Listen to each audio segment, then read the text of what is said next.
Shall I do a countdown? You ready, Margaret? Sure. 5, 4, 3, 2, 1. Welcome to Beyond Humanity, brought to you by Hive1.net. With us today is Matt Reddy, host of the Mindful Activist webcast, published author of Revolutionary Mindfulness, and a hospital commissioner in Jefferson County, Washington.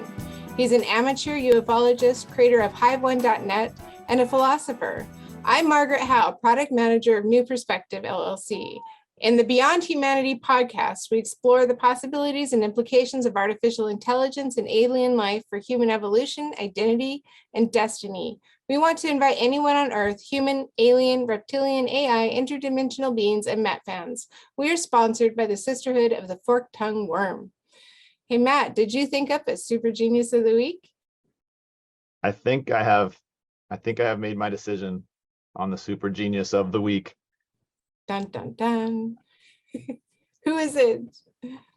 My super genius of the week, I think would be right now my nomination for super genius of the year based on the entire last year. I would say the most clever, noble, and stuck their neck out before it was cool to do so humans in this whole thing is Lou Elizondo.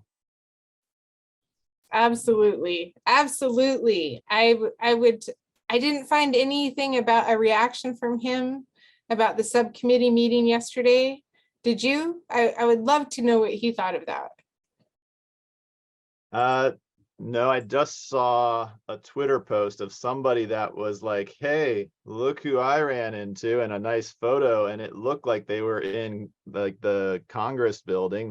And it looked like Lou was wandering the halls of the US Capitol and smiling. And then Lou Elizondo responded to the Twitter post saying something like, great to see you, or run into, I don't know, he might have even said, great to run into you in DC today. I mean, it might have been almost, wow, because that's the so type. you think he was there? I heard that there was a lineup, but yeah.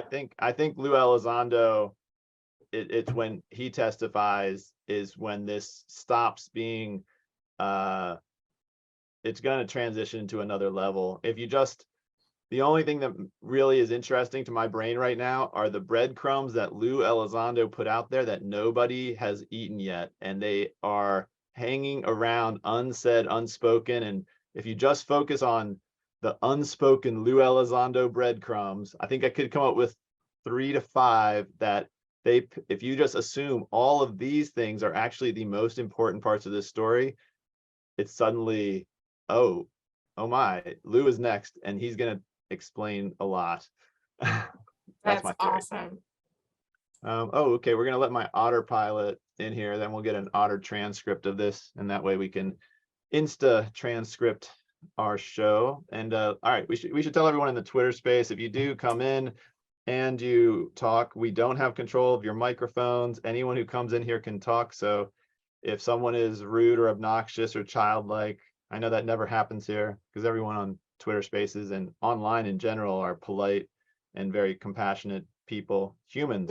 Wouldn't that be wonderful if everybody was polite? Yeah, well, everyone here is, because we are all sharing this platform together, all these platforms in this planet, and none of us need to be malicious or liars about, or abusive or violent in our language or in our behavior, right? I was really pleased at how calm and professional the congressional meeting was yesterday. That nobody got stressed. Even there was a little bit of bristling about time limits, but even still, everybody was just so happy to be there and happy to cooperate with each other and find out as much as they could, right? Yeah, actually, you can, from the perspective of someone that's been in many meetings where occasionally they use Robert's Rules of Order and time limits, and occasionally they don't use those things.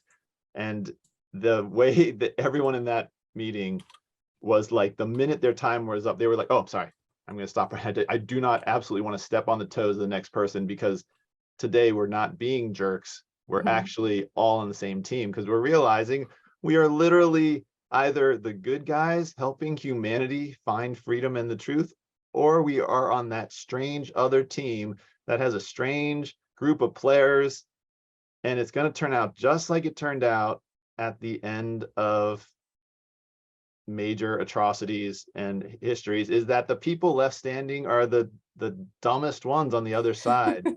And they're just going to be left holding the bag because the smart ones are going to leave them hanging. So, I mean, they are surrounding the entire US Air Force, and they know it's like the Air Force and Lockheed Martin and Raytheon, and they absolutely, whoever is inside the bubble no longer has any power. They don't have any weapons. I bet you they took every like gun off of every Air Force base, and they were just like, hey, guess what, Air Force, for now you have no weapons. You can all just like have, you know, billy clubs. I bet the Air Force, every member of the Air Force probably right now only has billy clubs, and the rest of the military is laughing at them, and they're not even, but they're not allowed to mention aliens or UFOs. Just pretend, just wait and see how many of them will finally run off the sinking ship.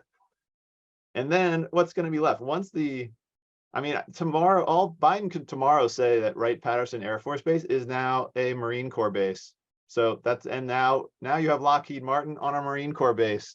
You know, I think, and then the Marines should start doing their like daily calisthenics around the Lockheed Martin building with their shirts off and just be like, anyways, that's what I would do. And just, they could take them anytime. The people waiting in there are just like, they are pansies that are being sent. Biden has just got to be compiling who's getting arrested, who's getting to escape to some secret island, who are we going to pretend they died, but they're really on an alien spaceship up with, but I bet the aliens aren't going to take that many of them, you know. Anyways, there's some of my thoughts. What's going on. What I thought was so interesting, like overarching over everything yesterday with that hearing, is that the actual committee that was running the hearing was about national security, the border, and foreign affairs, right?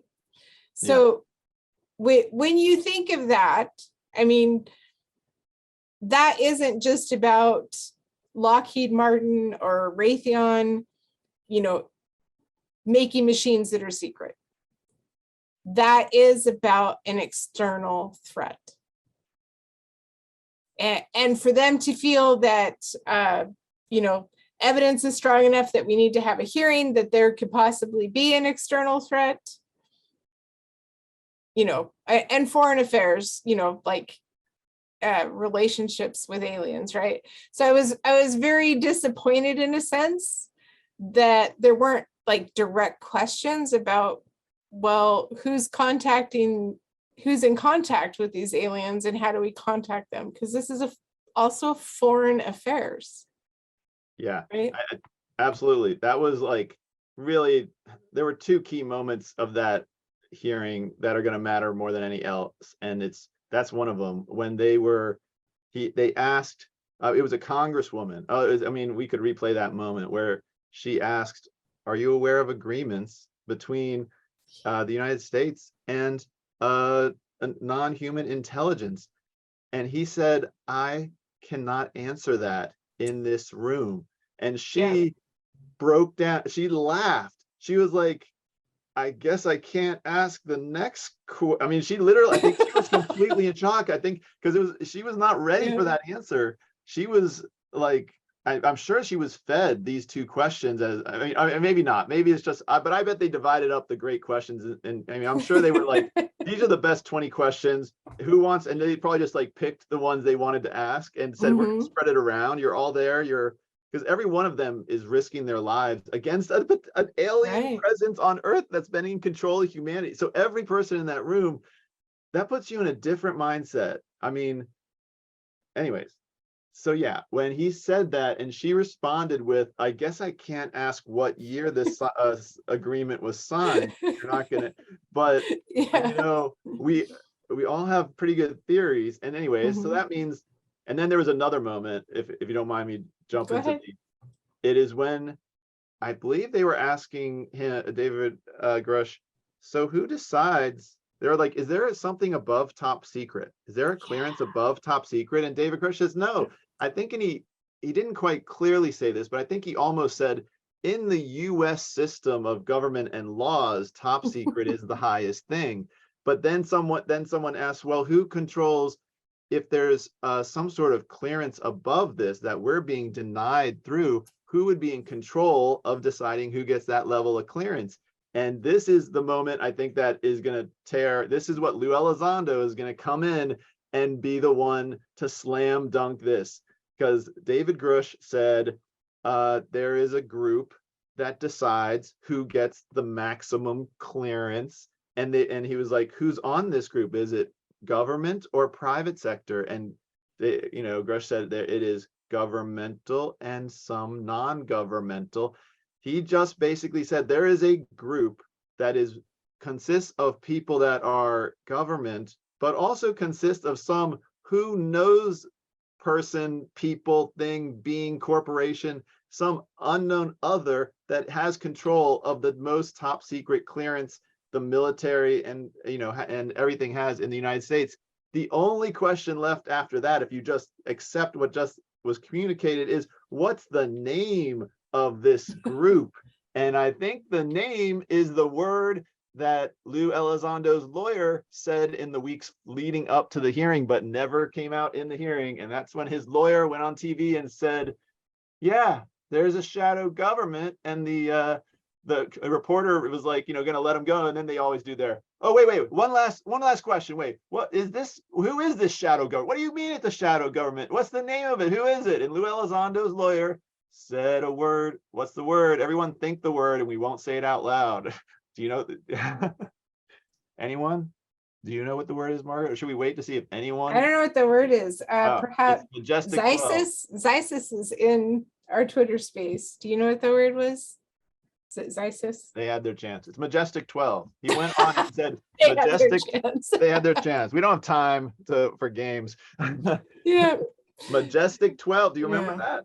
Have you looked up what Majestic 12 refers to? There's an entire document on like archive.org that seems to spell out the entire story. It's like an X-Files explanation of everything that's happened. It mentions the Kennedy assassination. It mentions Roswell.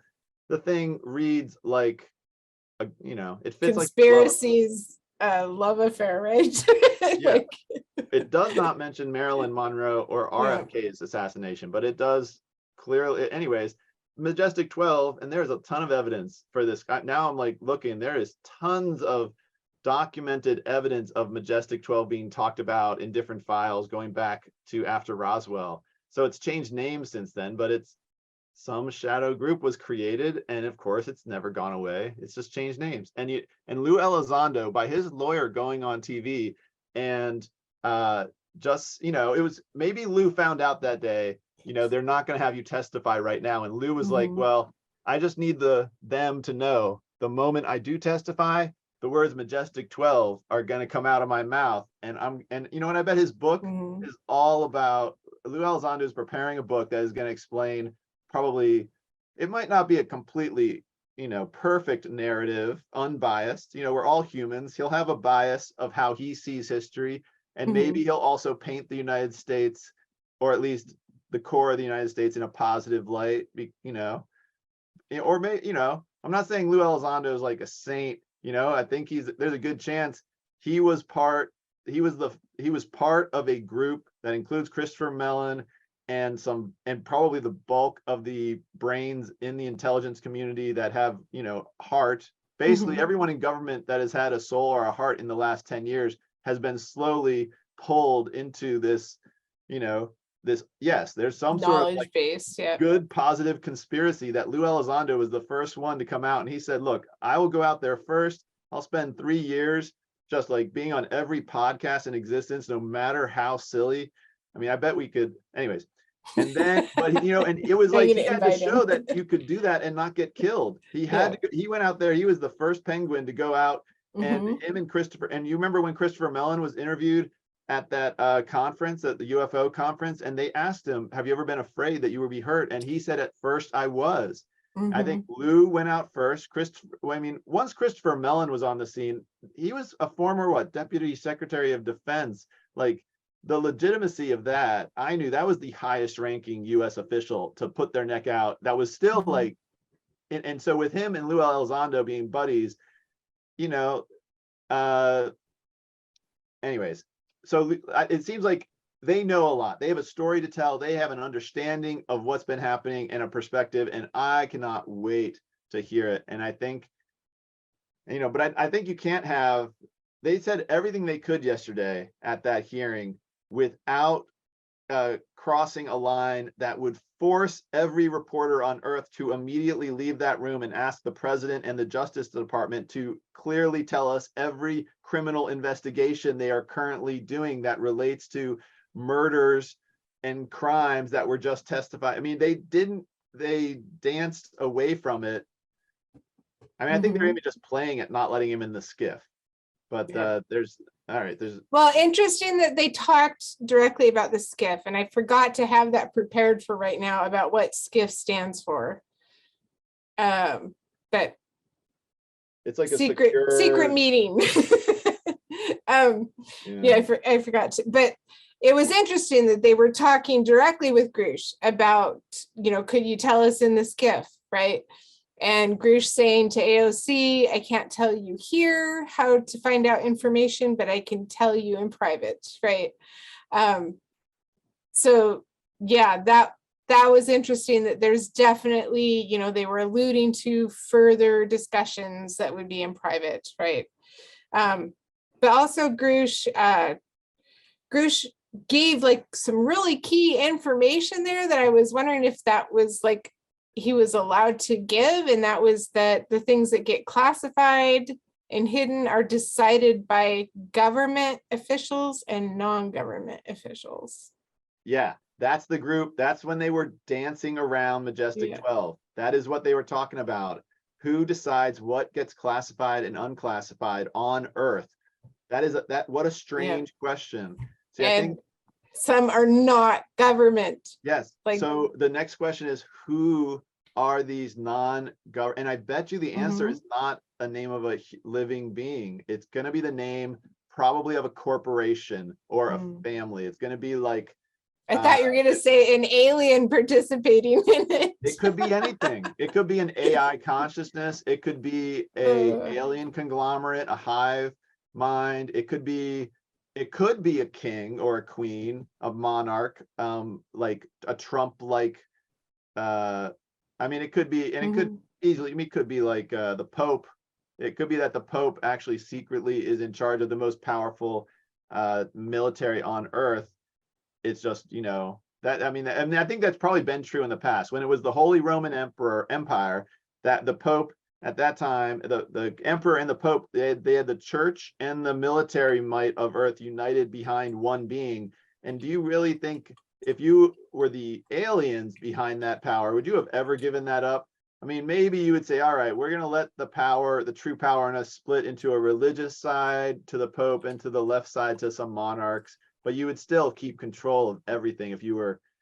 So but I would think it's probably like a corporation, like, I don't know. Maybe I mean, this goes back into alien lore, but and this a story, I can't remember where I first heard it, but where there were long ago two factions of a powerful alien race like divided on Earth. It might have been all of the same landed on Earth, and then once they were on Earth, they just split into these two major factions. And there's like an ancient alien treaty that divides Earth in basically two, and these two groups the boundaries of these two groups are truly the only boundaries that have actually ever mattered in history. And every modern boundary and territorial struggle we see is actually just a reflection of an ancient alien one between two groups of very unseen aliens that are probably sort of like the Jinn or well, actually, I have new theories about this. I have new theories. I literally am not sure I'm ready. I want to tell you, but what I want to do is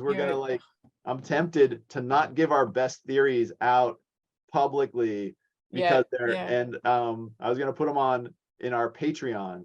Like that's a great idea. Like, you don't let our best theories out for a couple days.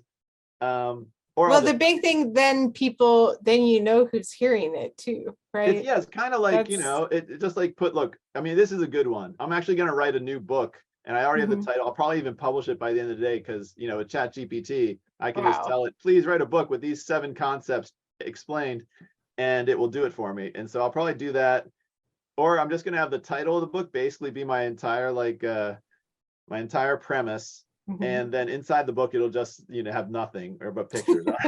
So you have to, but you have to buy it. Oh, I'm gonna anyways.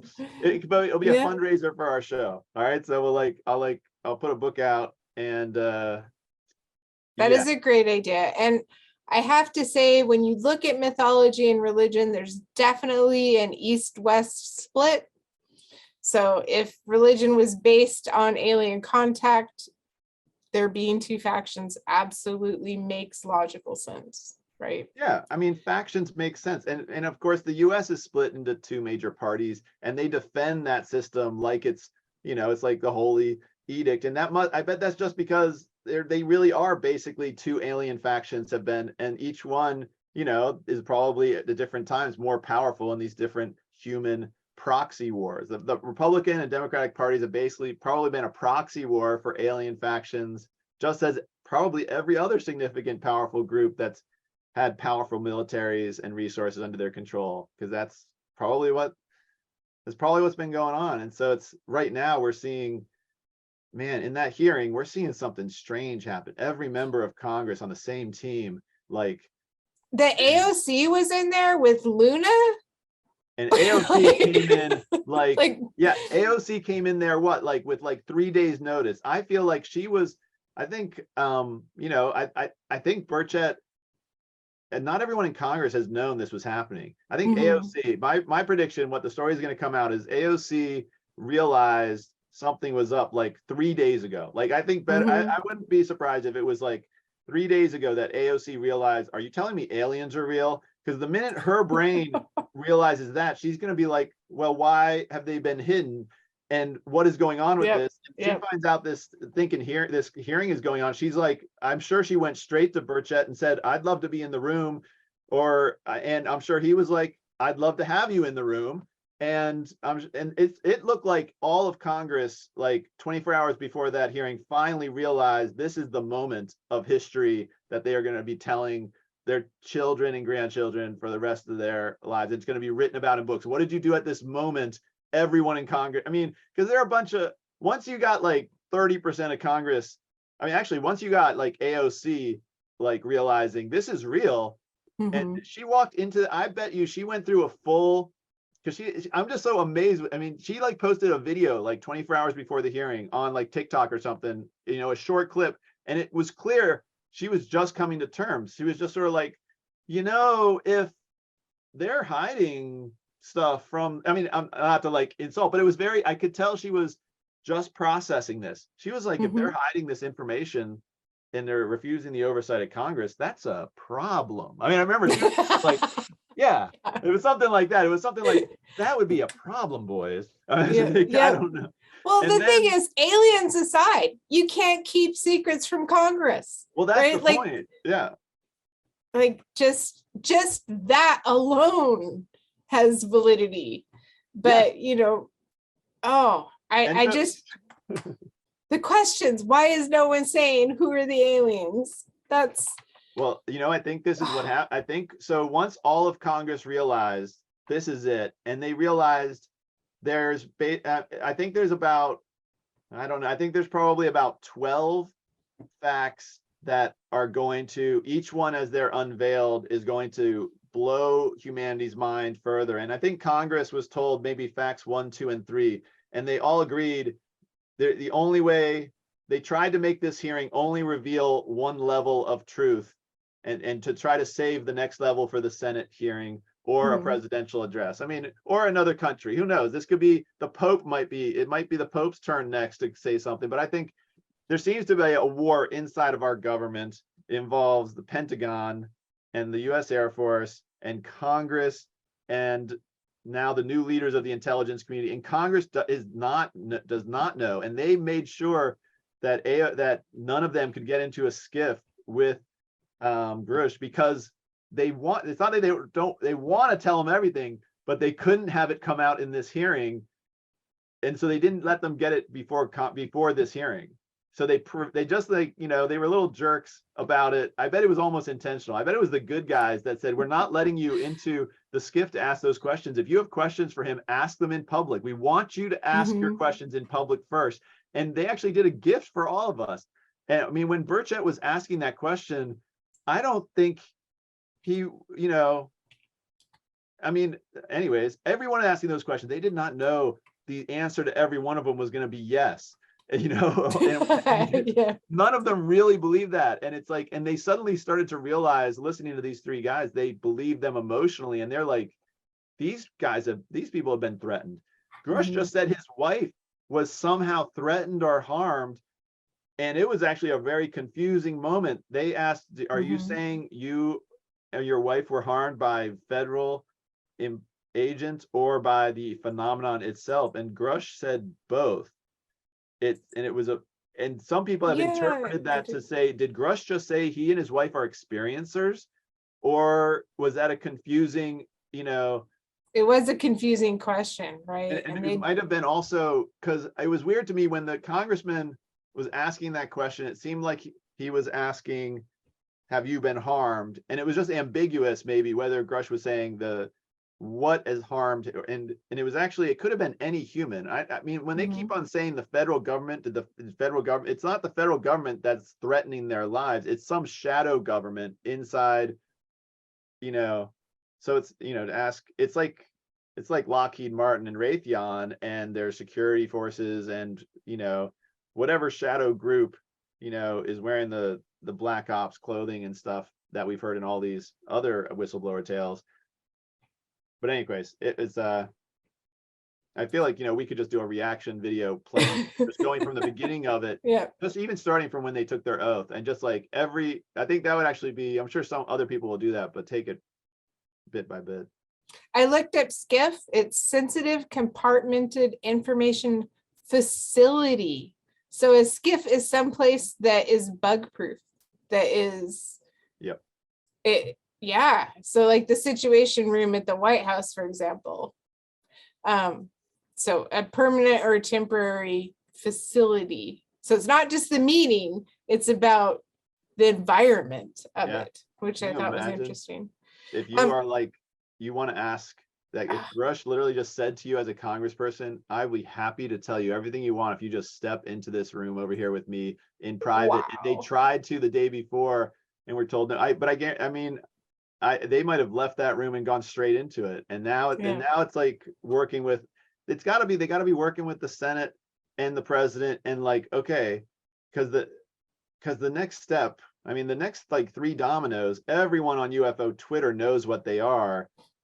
You know, it's like, it's basically, you can't go past, yes, people have been murdered, without the next question. And I mean, Grusch even said, I reported it to the appropriate authorities. Could anyone ask what? So who did you report that to, Mr. Grusch? Could you please just name a department of the government or whatever? Because then we all get to walk over there and be like, hello, Justice Department. Do you have a murder you're investigating? I think there's got to be some requirement to tell us if you're using your federal agencies to investigate a murder of, say, a president. There's got to be, it's an open murder investigation. You just got new evidence. I mean, I think Grusch has been sitting here like, I'm prepared to share this evidence publicly or to Congress. I mean, that's telling them in the SCIF is telling publicly, because that's out. That's like, once Congress knows, they can get up there and just say it out loud that they were told. Yeah, what I want to see is what they look like after they've met with him in the SCIF. Yeah. That's what I want to see. I want to see their faces. Like, I don't even care if I'm in the SCIF. I want to see their faces when they walk out. Oh my gosh, they literally should make this an event. Like, I mean, I wouldn't be surprised if Burchett announces, I'm going into a SCIF tomorrow to talk. I bet he'll do it. And, you know, and we could literally, I mean, you want cameras. It's going to be like when the astronauts came back from the moon, they were sitting there shocked. But I think Burchett knows. I think Burchett is known for a while, whatever the horrible truths are, the next 6 levels of truth. I don't think AOC has known for long. I think she's probably right now in a period of reading everything there is in a super catch up. And I wouldn't be surprised if she joins a very enthusiastic, bipartisan, congressional force of dismantlement. I mean, they could just come out tomorrow and say the entire U.S. Air Force is now under the command of the U.S. Coast Guard, just to really demote them. We put our Coast Guard in charge of the Air Force, because the Air Force and Wright-Patterson Air Force Base. I think they'd be in charge of the Navy. The Navy is the one that seems to be most transparent and willing to work with the government. Yeah, you're right. The Navy. I don't know. Yeah, you're right. I was just trying to be nice to the Coast Guard because usually it's the butt of the joke. But yeah. Oh, also you mentioned about the Pope and, being a decision maker. And I was thinking about how the Pope literally has 1.3 billion members under him, right? So that's almost as big as China. If you consider the Catholic Church a virtual country, that would make them the second biggest country in the world. Yeah. With China being first, and then the Catholics, and then India, right? Yeah. So I mean, the manpower, the money behind that is massive. Let's see what the GDP is of the Catholics. Right? It's a lot of money.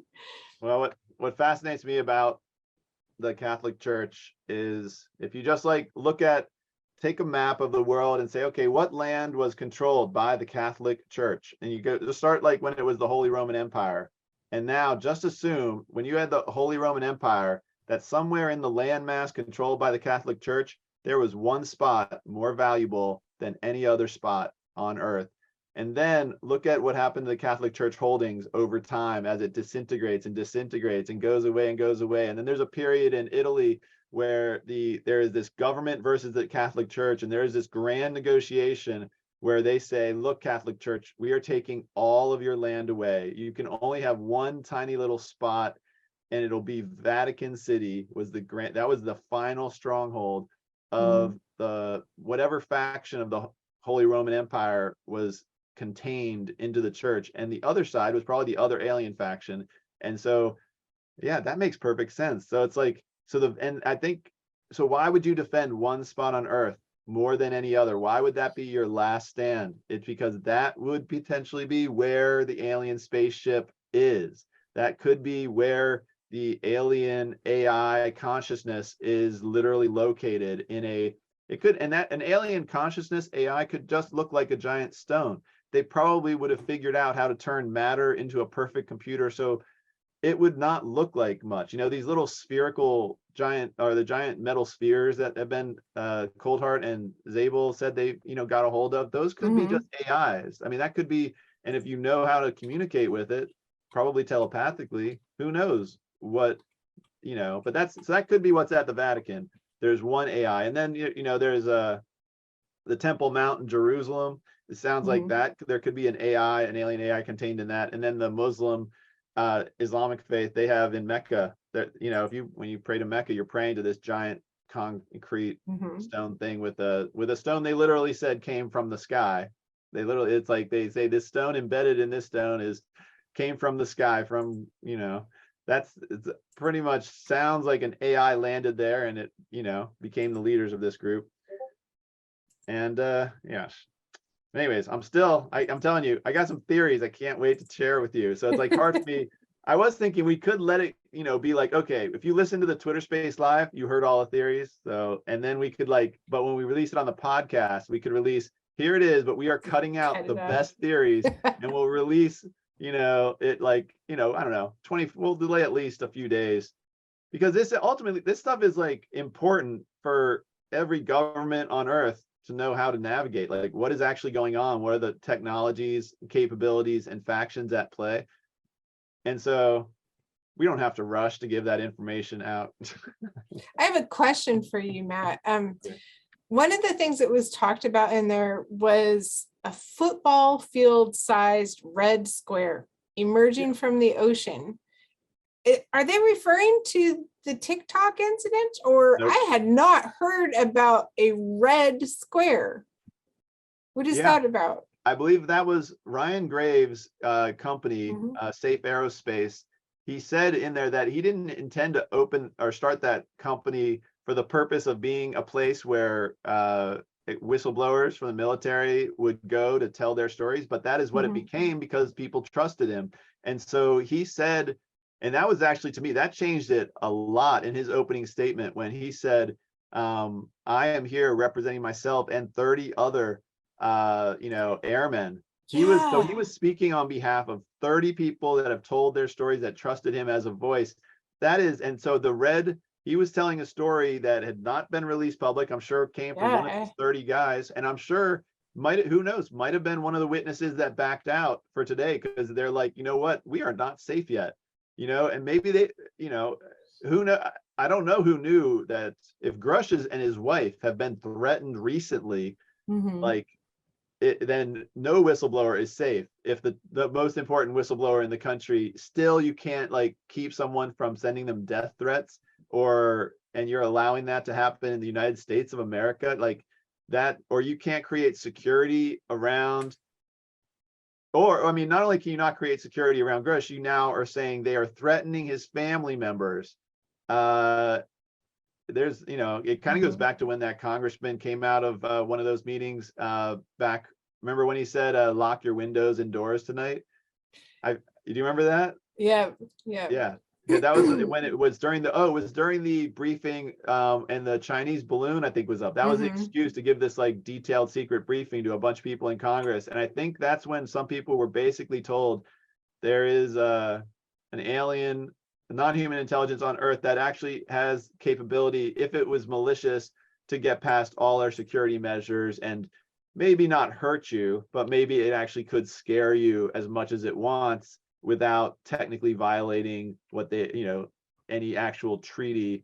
And so that might be sort of Mhm. what this whole legend of the Jinn is, sort of that they're whatever they are, they just are either telepathically or in some way able to like get close enough to a human mind to scare the crap out of you, and maybe even like make you, if they scare you enough, maybe they can get you to just obey them.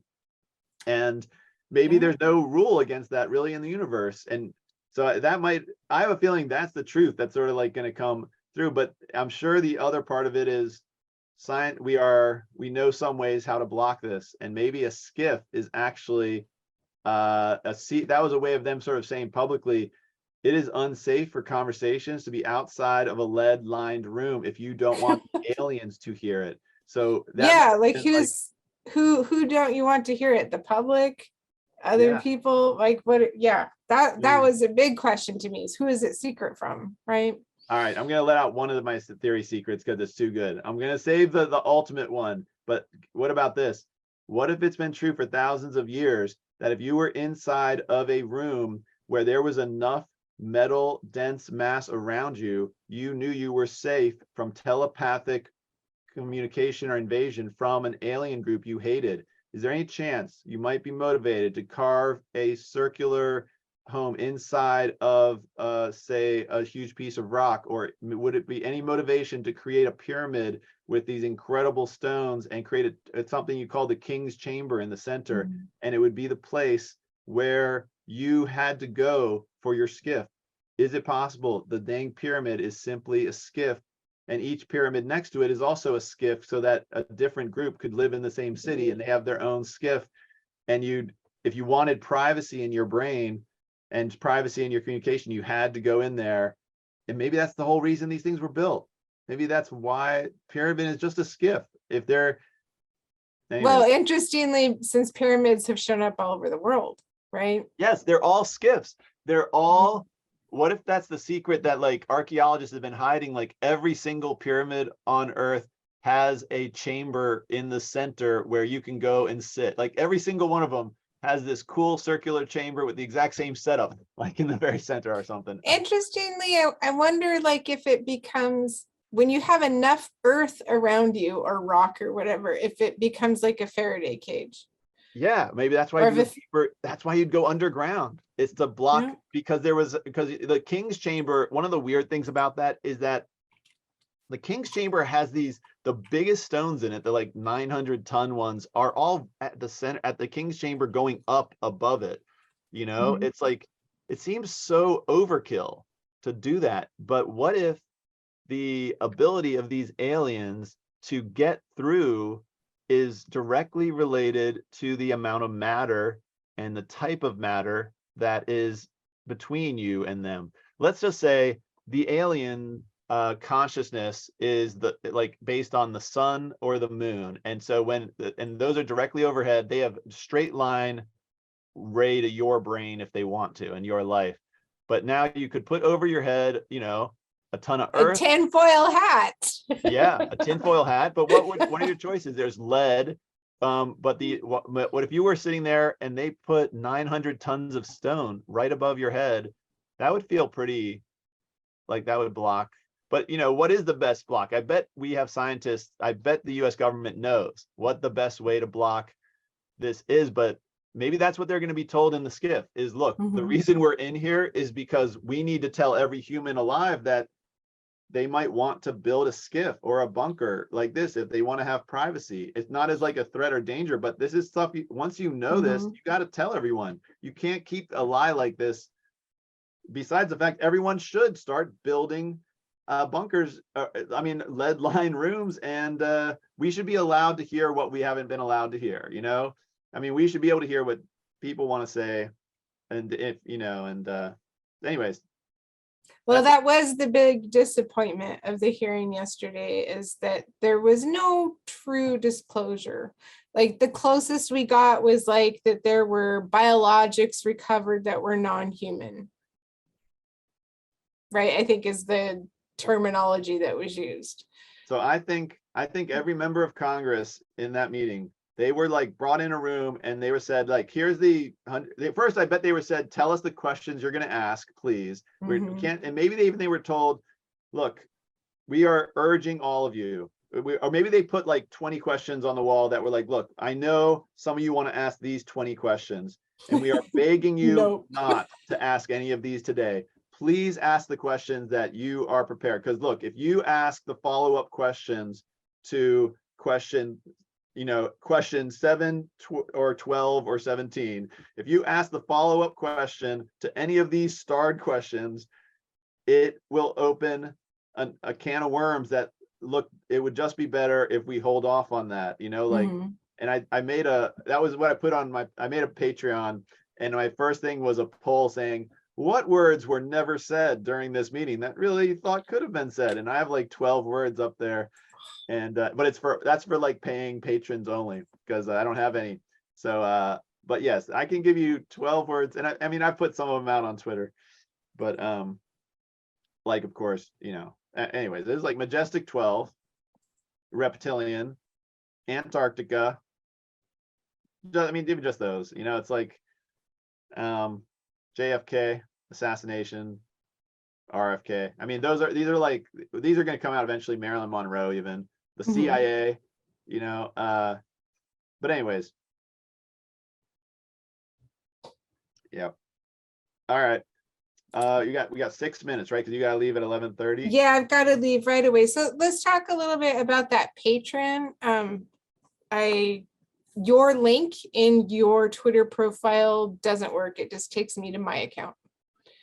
Oh, well, that's good to know. So I want to make sure that we get that, because probably the easiest way to point people to it would be to point them to your Twitter. So let's get that link fixed. And do you have anything else you want to talk about, or should we just wrap? Let me see. Any other, besides the theory that I'm going to, I've never done this before. I've never held back a thought during our podcast, but this one is like really, and I'll again say it relates to our super genius of the day. It relates to a breadcrumb left by Lou Elizondo. And there's basically, if you just look at everything that was revealed in that hearing that was confirmed by Lou Elizondo, from all of his podcasts, but you look at everything that he said that was not touched upon in all of his podcasts, everything that Lou Elizondo said that we have not really delved into yet, that's where the fun stuff begins. That's where everything starts to change. for the very nature of reality. And yeah, that's what I'll say. There's my hint. And you know, it's not like I'm gonna like hold back an idea long. I'm just gonna like form it and publish it out there. It's perfect. Yeah, and publishing on Amazon too is a great idea. But I think what would be like, what we could do is we just do a community only like meetup like this, and we just let all the ideas flow. But you know, just we give the community the safety and freedom of free flowing information, but we not like we're gonna like not have it all published. We're just gonna like, you know, hold it a little bit, so you're making a little bit of effort to join and to be present with other people for, you know, anyways. Yeah, that'll be great. Okay. All right, but what else about this disclosure moment? What do you think? Well, I am just thrilled that it continues to happen. I was thrilled to hear that that Grusch had met with both in closed meetings with both the Senate and Congress members, right? In addition to everything that he had filed with the Attorney General. So I was happy to hear that he had those meetings already privately, so that the full disclosure is being told to somebody. And the real question is when are we, the common public, going to know what is being said behind closed doors, right? Yep. Yeah, I think actually probably one of the most important moments from the hearing was when Anna Paulina, what's her name? Luna. Yeah. She submitted the entire News Nation interview with David Grusch into the congressional record, because there were topics in that interview they did not touch on it. One of those forbidden topics that every congressman, I'm sure they were just begged, please do not ask about the Vatican. Please do not ask about 1933. He already said it in the interview, and let the rest of the world pull on that string and find the truth there. Don't make us do it in the United States in this hearing, because I think that string could make, they want this hearing to be about UFOs and aliens and not the Vatican yet. Let the rest of the world, let us like focus on that reality, and because that Vatican thing, that's going to blow some minds and be whatever their role is, whatever the truth is, the pressure's on for them to speak now. Well, and there definitely were things that there must have been a further clampdown, because he did just refer to it. Well, I talked about this in the News Nation interview. That was beautiful. Instead of actually saying it again. Right. So like, is he not allowed to talk about it anymore? Right. I just respect that. He's like literally saying, look, I already said, I'm not going to expand further than I said in the News Nation. He said, I can't expand further. Yeah. Can't. Right. That's. I think, yeah. Yeah. So that's very interesting. But, the News Nation record is already public. So I'm glad that she did that. Right. That future generations will be looking back at this history. Right. Yeah, well, I think that submitting that News Nation interview, plus whatever Corbell and Knapp submitted to the record, I'm sure there's some breadcrumbs in there that once this is, that's the Wilson memo moment from this hearing. When they got the Wilson memo submitted to the congressional, when Gallagher got that submitted to the congressional record, that is what basically ended this, because that enabled any congressman to say, hey, could you check that document and see if it's true? And you can now make your staff just research it. They can now do the same thing. Every congressman can say, that is now in the Library of Congress. That News Nation interview is now a part of the Library of Congress, and they can do an analysis. They're gonna have to build a library about the revelations that we are going to learn about our history based on the News Nation interview of David Grusch. Yeah, it's awesome. I'm so glad that happened. Okay, I'm going to go ahead and wrap for today. Sorry. Yep. I've got to run. Okay. Our call to action today is to follow Meditation Matt on Twitter and click that Patreon link that he's got in his bio there, for an eclectic mix of philosophy, art, and activism and ufology. Thank you for taking the time to be part of Beyond Humanity today, and join us next week. Don't be afraid of the truth. Molly John, what's the truth they're hiding? Will it stay with the private sector? Or will it rebound? Will it hide it in the morning? Take a turn into the afternoon. Feel the truth that is slipping away. Don't believe it's coming back soon. The secret's not in Congress or elected ones we trust. In private hands it dwells. Do you know Wally John? Wally John, can't you feel them watching? Wally John, from the shadows of the past. Wally John, their influence is catching. And in your darkest hour, when the lights begin to fade, remember you're a wildcat. Stand tall and don't be afraid.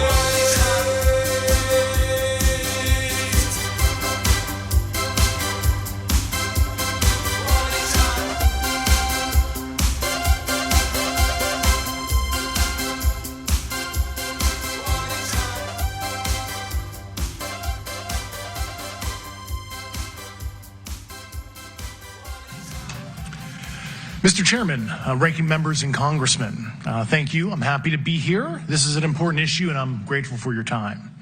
My name is David Charles Grusch. I was an intelligence officer for 14 years, both in the U.S. Air Force, both active duty, Air National Guard and Reserve, at the rank of major, and most recently from 2021 to 2023, at the National Geospatial Intelligence Agency, NGA, at the GS-15 civilian level, which is the military equivalent of a full bird colonel.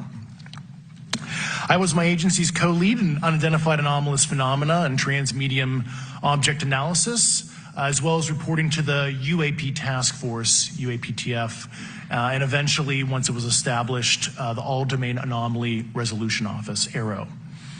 I became a whistleblower through a PPD-19 urgent concern filing in May 2022 with the Intelligence Community Inspector General.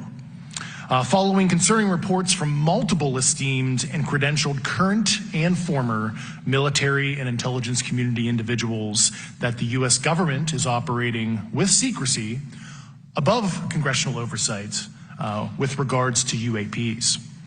My testimony is based on information I've been given by individuals with a long-standing track record of legitimacy and service to this country, many of whom also have shared compelling evidence in the form of photography, official documentation, and classified oral testimony to myself and my various colleagues.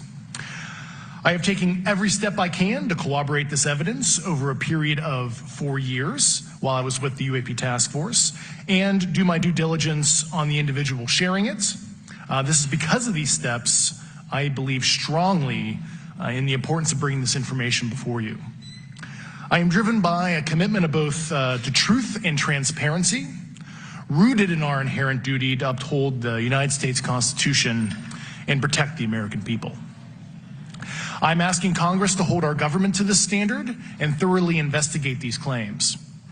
But as I stand here under oath now, I am speaking to the facts as I've been told them. In the U.S. Air Force, in my National Reconnaissance Office, NRO, reservist capacity, I was a member of the UAP Task Force from 2019 to 2021. I served at the NRO Operations Center on the Director's Briefing Staff, which included the coordination of the Presidential Daily Brief and supporting variety of contingency operations, which I was the Reserve Intelligence Division Chief backup. In 2019, the UAP Task Force Director asked me to identify all special access programs and controlled access programs, also known as SAPs and CAPs, we needed to satisfy our congressionally mandated mission, and we were direct report at the time to the DepSecDef. At the time, due to my extensive executive level intelligence support duties, I was cleared to literally all relevant compartments and in a position of extreme trust, both in my military and civilian capacities. I was informed in the course of my official duties of a multi-decade UAP crash retrieval and reverse engineering program, to which I was denied access to those additional read-ons when I requested it. I made the decision, based on the data I collected, to report this information to my superiors and multiple inspectors general, and in effect becoming a whistleblower. As you know, I've suffered retaliation for my decision, but I am hopeful that my actions will ultimately lead to a positive outcome of increased transparency. Thank you, and I'm happy to answer your questions.